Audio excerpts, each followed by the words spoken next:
दोस्तों दोस्तों आज से हम भारत के भूगोल से संबंधित महत्वपूर्ण प्रश्नों की श्रृंखला शुरू करने जा रहे हैं, जो प्रमुख रूप से PGT, TGT, UPHSC, assistant professor, TET, super TET आदि बहुत सारी प्रतियोगी परीक्षाओं में महत्वपूर्ण योगदान देगी।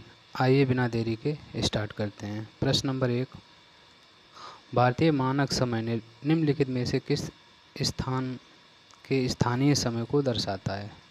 दोस्तों, यह इलाहाबाद के स्थानीय समय को दर्शाता है। मुख्य रूप से इसमें जो दिया गया है, इलाहाबाद के पास या मिर्ज़ापुर भी दिया हो सकता है।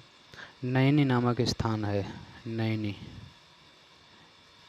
जो 82 सही 1/2 डिग्री पूर्वी देशांतर के समय को दर्शाता है। प्रश्न नंबर 2, सर्वप्रथम इंडिया शब्द का प्रयोग भारत के लिए किस भाषा में किया गया था? दोस्तों, यह मुख्य रूप से ग्रीक भाषा या ग्रीक के बाद यूनानी भी मिल सकता है, इसे यूनानी भाषा के लिए किया गया था। प्रश्न नंबर 3, भारत में सर्वाधिक लंबी समुद्र तटीय सीमा वाला राज्य कौन सा है? दोस्तों, सर्वाधिक लंबी अगर देखा जाए समुद्र तटीय सीमा जो है वो गुजरात की है। इसके बाद आंध्र प्रदेश की है, और फिर महाराष्ट्र, फिर तमिलनाडु, इस तरह। तो इसमें जो दिया गया है वो मुख्य रूप से कौन सी है? गुजरात की। अगला, नवंबर 2000 में देश में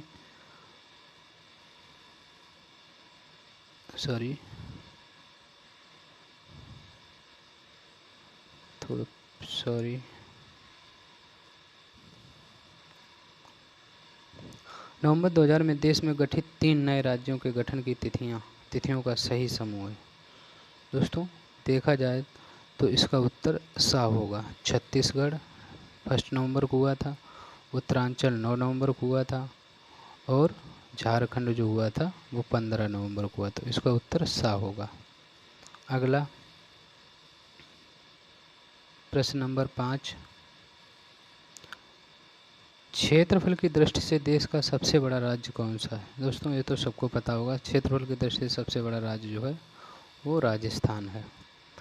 अगला, मरकत द्वीप, इसे एमराल्ड आइसलैंड, एमराल्ड द्वीप के नाम से भी जाना जाता है। यह कहाँ है? दोस्तों, ये मुख्य रूप से अंडमान निकोबार द्वीप समूह में है। अगला प्रश्न, भारतीय संघ में कुल कितने राज्य हैं? दोस्तों, भारतीय संघ में वर्तमान समय में 28 राज्य और 8 यूटी यानी यूनियन टेरिटरी यानी केंद्र शासित प्रदेश हैं। अगला देखते हैं, कर्क रेखा निम्नलिखित में से किस एक राज्य से होकर नहीं गुजरती है? दोस्तों, कर्क रेखा मुख्य रूप से उड़ीसा से होकर नहीं गुजरती है। यह मुख्य रूप से भारत के 8 राज्यों से होकर गुजरती है, जिसमें राजस्थान है, गुजरात हो गया, और मध्य प्रदेश हो गया, छत्तीसगढ़ हो गया, है ना, और जो है त्रिपुरा हो गया, पश्चिम बंगाल हो गया, मिजोरम हो गया। इस तरह से 8 राज्यों से होकर गुजरती है। अगला, निम्नलिखित में से कौन सा एक अनुषंगी नगर के वर्ग में आता है? अनुषंगी नगर, दोस्तों, अनुषंगी एर्नाकुलम, ये अनुषंगी नगर में आता है, केरल में है एर्नाकुलम। अगला देखते हैं, निम्नांकित में से कौन सा जिला भारत की अंतर्राष्ट्रीय सीमा पर अवस्थित है? वेरी वेरी इम्पोर्टेंट दोस्तों, कौन सा जिला? तो इसका उत्तर होगा करीमगंज, सा है इसका। अगला देखते हैं, प्रश्न नंबर 11,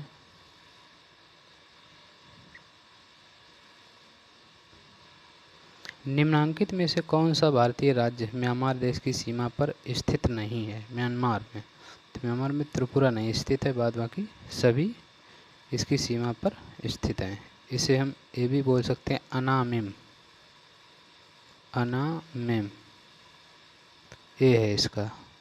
आ से हो गया अरुणाचल प्रदेश, ना से हो गया नागालैंड, मी से हो गया मिजोरम और मणिपुर। इस तरह से याद रख सकते हैं। अगला, कोची का जुड़वा नगर निम्नांकित में से कौन सा है? दोस्तों ये होगा एर्नाकुलम, जो केरल में है। या अनुषंगी नगर भी इसे अभी हम पढ़ चुके हैं, अनुषंगी नगर या जुड़वा नगर। अगला देखते हैं, क्षेत्रफल की दृष्टि से देश के 3 सबसे छोटे राज्यों का अवरोही क्रम है।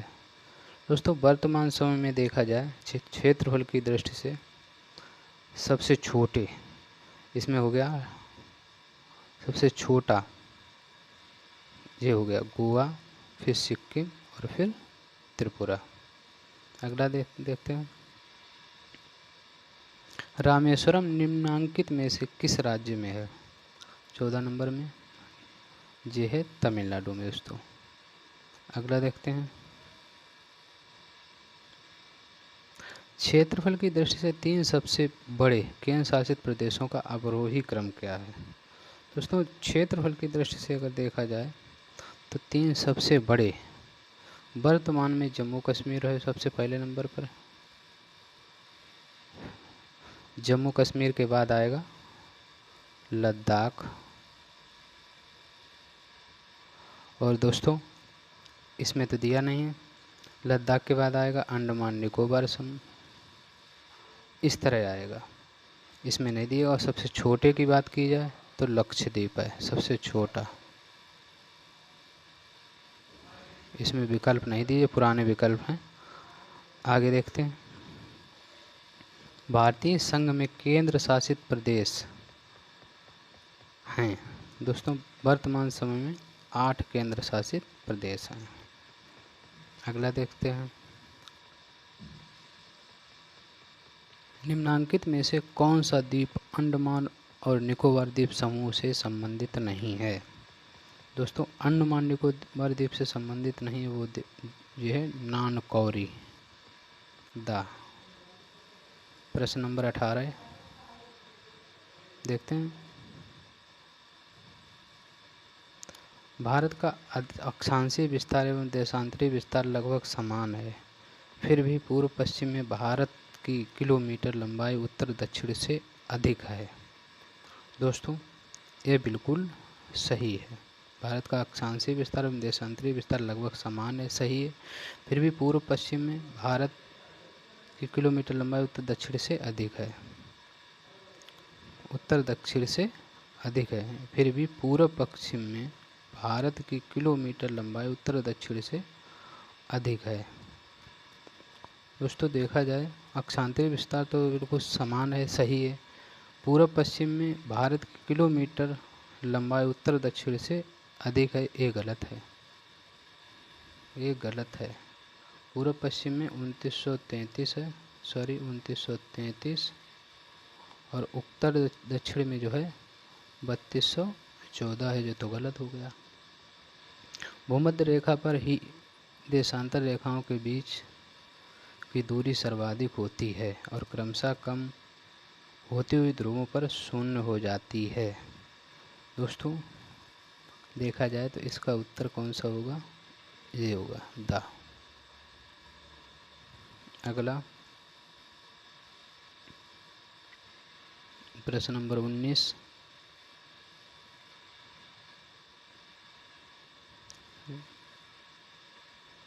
आदम का पुल निम्नलिखित में से किन 2 देशों के बीच स्थित है? दोस्तों आदम का पुल जो है भारत एवं श्रीलंका के बीच स्थित है। अगला प्रश्न नंबर 20, भारत का विशिष्ट आर्थिक क्षेत्र विस्तारित है। दोस्तों इसका उत्तर होगा ये 2.02 मिलियन वर्ग किलोमीटर। अगला देखते हैं, निम्न में से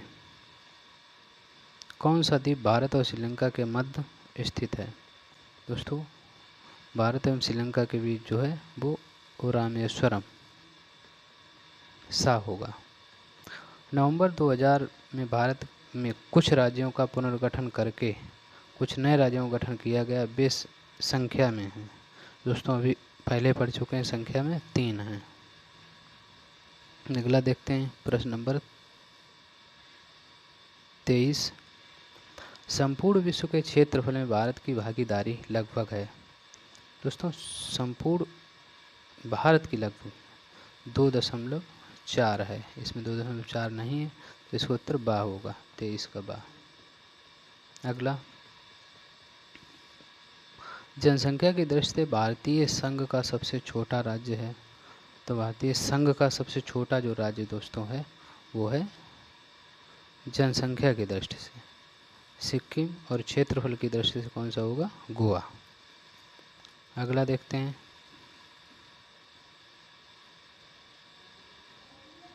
यदि भारतीय मानक समय को निर्धारित करने वाली देशांतर रेखा को प्रधान देशांतर रेखा का दर्जा दिया जाए तो अंतर्राष्ट्रीय तिथि रेखा का देशांतर क्या होगा।